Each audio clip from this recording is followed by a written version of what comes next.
Bitcoin in Ethiopia. Kal Kasa is an Ethiopian businessman.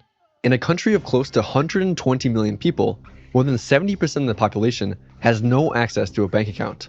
This is a place, he said, where there are still communities that use salt for money.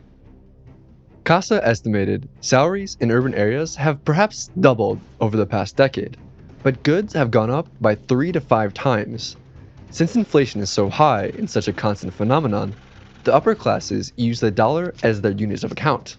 But outside of the cities, people still account with, and their living standards fall with, the birr. In rural areas, people use cattle or sheep to store value. If they can, they obtain gold, which is rare and still considered very precious. Dollars are officially illegal. Kasa's brother was arrested and imprisoned once simply because he had $20 in his pocket. In Ethiopia, people are jailed for the crime of using better currency. In this weak environment, Ethiopians are forced to buy government bonds, which, as Kasa dryly noted, have negative real interest rates. They are, as he put it, donations for the state. Kasa was born in Ethiopia, but left as a young child, growing up in California. He moved back at the end of 2013. He lived there until last summer when the government shut off the internet. Kasa's phone could still send SMS messages and make calls, but there was no data. The regime justified this as a defense against rebellions, but especially during the pandemic lockdown, this got old very quickly. So, last summer, wearing just a backpack, he got on a plane and headed back to the US.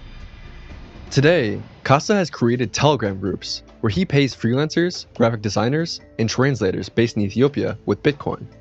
In America, he said, most people treat Bitcoin as an investment or as a savings account, but he's using it as a medium of exchange and payment too. It is easier and cheaper, and now a part of his life. Kasa is focused on the Lightning Network, and he uses it to pay his contacts in Ethiopia.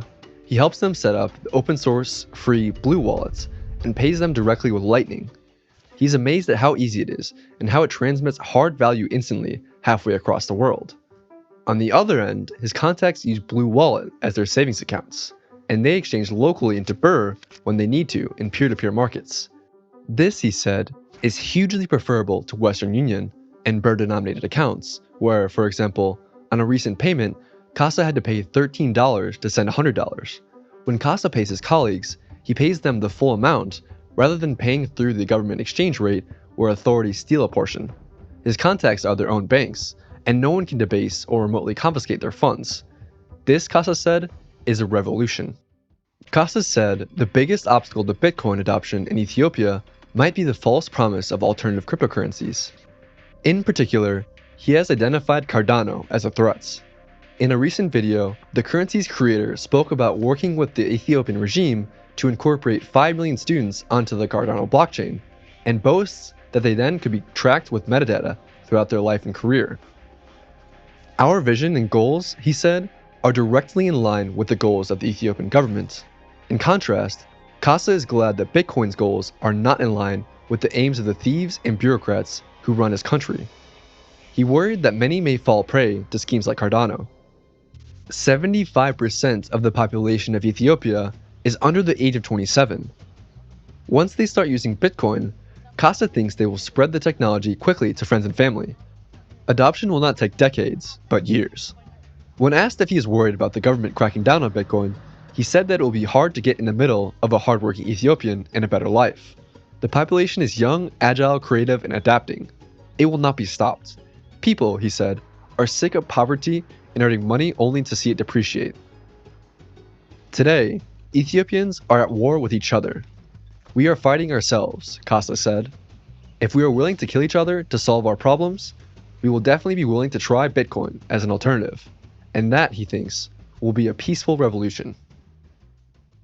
After reading the stories of Adrenican, Mo, and Kasa, and witnessing how Bitcoin is so valuable to people outside of the dollar bubble, compare this with what Munger, Buffett, Gates, and others say about Bitcoin. That is something with no social value. That it will just get people's hopes up, only to let them down. Disgusting. Rat poison. I would short it if there was an easy way to do it. Totally reprehensible. For most people, it is the government that lets people down. it is the government that is reprehensible. Liberation technologies should be invested in, not shorted. And for those comfortable in the dollar bubble, it's time to check your financial privilege.